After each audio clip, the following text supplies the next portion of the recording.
नमस्कार, बहुत स्वागत है आपका सोशल मीडिया स्पेशल बुलेटिन देख रहे हैं आप और मैं हूं आपके साथ पायल। खबरों की करेंगे शुरुआत, लेकिन उससे पहले नजर सुर्खियों पर। लद्दाख को पूर्ण राज्य का दर्जा देने की मांग, उग्र प्रदर्शन, दिल्ली में कॉलेज प्रमुख पर यौन शोषण का आरोप।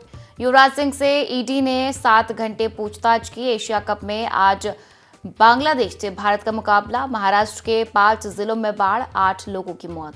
पेटीएम मनी जियो ब्लैक रॉक ने भारत का पहला एआई इक्विटी फंड लॉन्च किया। दिल्ली की लवकुश रामलीला से हटाई गई पूनम पांडे। साल का सबसे ताकतवर तूफान रागासा हांगकांग पहुंचा। रानी मुखर्जी ने दिवंगत पिता को डेडिकेट किया नेशनल अवार्ड। मिग 21 एयरफोर्स से 26 सितंबर को रिटायर हो जाएगा।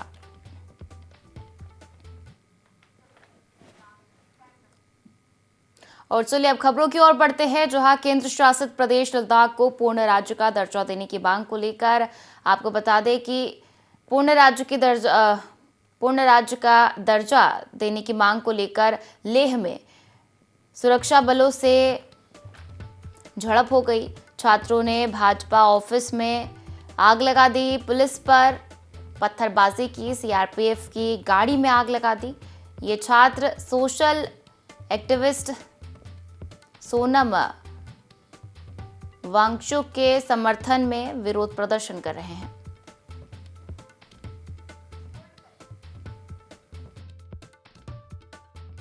लेह शहर में कुछ बड़े पैमाने पर हिंसा और तोड़फोड़ होने लगी। कई कार्यालयों को तोड़ा गया, आग लगा दी गई और गाड़ियों को पुलिस के आग लगा दी गई। इससे पहले मैं आपको ये बताऊं कि कल यहाँ पर जो 35 दिन के अनशन पे बैठे थे, उनमें से 2 लोग अस्पताल में उन्हें ले जाना पड़ा बहुत गंभीर स्थिति में। इससे लोगों में बहुत रोष जागा और आज पूरे लेह में बंद की घोषणा की गई और फिर युवा पीढ़ी हजारों की संख्या में बाहर आ गए।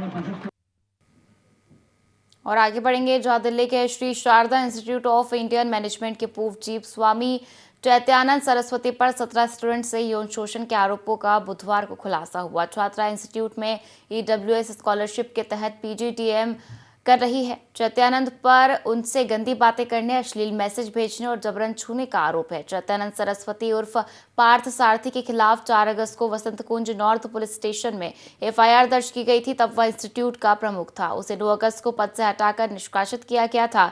एफआईआर दर्ज होने के बाद से चैत्यानंद फरार चल रहा है। पुलिस को यूपी के आगरा में उसकी लोकेशन मिली है।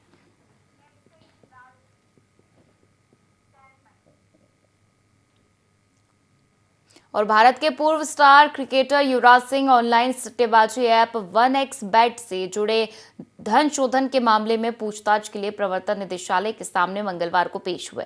इस दौरान उनसे लगभग 7 घंटे तक पूछताछ हुई। 43 वर्षीय युवराज दोपहर 12 बजे एजेंसी के दफ्तर पहुंचे थे और करीब रात 8 बजे बाहर निकले।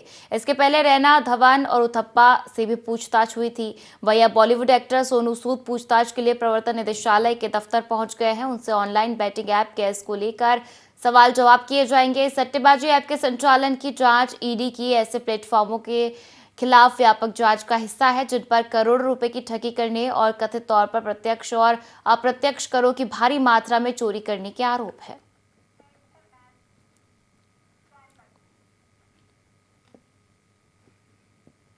और एशिया कप क्रिकेट टूर्नामेंट के सुपर 4 मुकाबले में आज भारतीय टीम का सामना बांग्लादेश से होगा। भारत इस राउंड के पहले मुकाबले में पाकिस्तान को 6 विकेट से हरा चुका है, यानी आज जीत हासिल करने पर टीम की फाइनल में पहुंचने की राह बहुत आसान हो जाएगी। बांग्लादेश ने सुपर 4 के अपने पहले मैच में श्रीलंका को हराया था। अगर यह टीम भारत को मात देने में कामयाब होती है तो फाइनल में पहुंचने की उसकी उम्मीद भी काफी बढ़ जाएगी। 5 साल से बांग्लादेश से भारतीय टीम टी20 क्रिकेट में नहीं हारी है और आपको बता दें कि बांग्लादेश पर बहुत हावी रही है टीम इंडिया।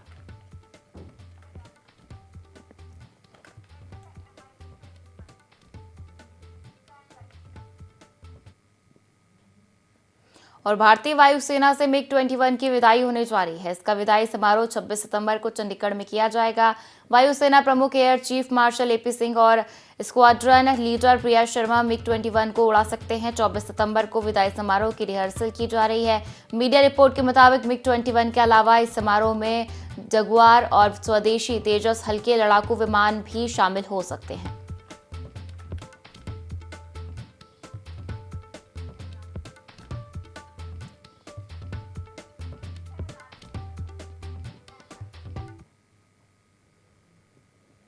और कल यानी 23 सितंबर 2025 को नई दिल्ली के विज्ञान भवन में 71वें राष्ट्रीय फिल्म पुरस्कार सम्मान समारोह का आयोजन हुआ। इस दौरान बॉलीवुड की बबली एक्ट्रेस रानी मुखर्जी को पहली बार नेशनल अवार्ड से सम्मानित किया गया है। एक्ट्रेस ने यह अवार्ड अपने पिता को समर्पित किया है। रानी का यह अवार्ड उनके film Mrs Chatterjee versus Norway में उनके उम्दा किरदार और धांसू एक्टिंग के लिए मिला है। फिल्म की कहानी एक सच्ची घटना पर आधारित है।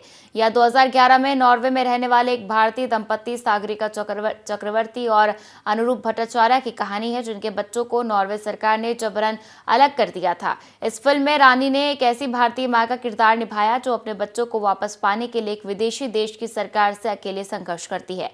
इस कहानी ने दुनिया भर में एक बहस छेड़ दी थी और मां ने संघर्षों को एक नई पहचान दी थी।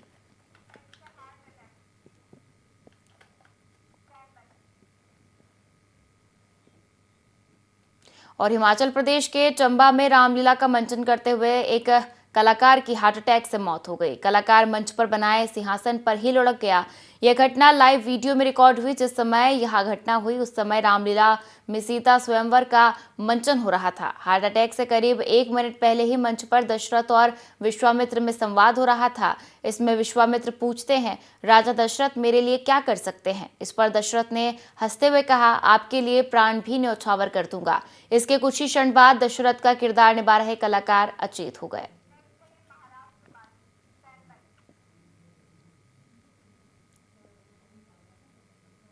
और महाराष्ट्र के मराठवाड़ा क्षेत्र में पिछले 4 दिनों से हो रही भारी बारिश के कारण अब तक 8 लोगों की मौत हो गई है। इनमें लातूर में 3, बीड में 2, छत्रपति संभाजी नगर, नांदेड़ और धाराशिव में 1-1 लोगों की मौत बिजली गिरने, डूबने और अन्य कारणों से हुई है। एक अधिकारी ने बताया कि मराठवाड़ा के 8 जिलों में 766 घरों में बाढ़ से नुकसान पहुंचा है।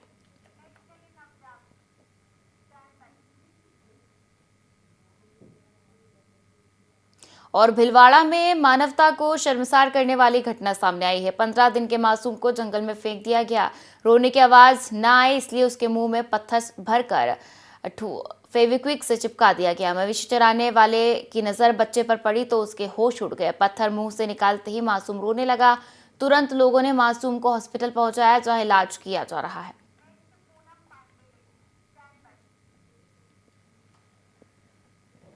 और दिल्ली की मशहूर लवकुश रामलीला से एक्ट्रेस पूनम पांडे को हटा दिया गया है। रामलीला में पूनम मंदोदरी का रोल प्ले करने वाली थी, लेकिन साधु संतों और विश्व हिंदू परिषद के विरोध के बाद आयोजकों ने अब यह फैसला लिया है।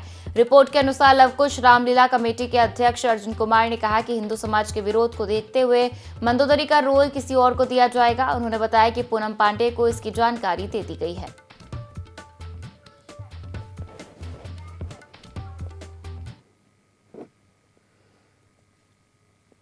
और इसी के साथ सोशल मीडिया स्पेशल बुलेटिन में फिलहाल इतना ही। आप बने रहिए IND 24 के साथ। नमस्कार।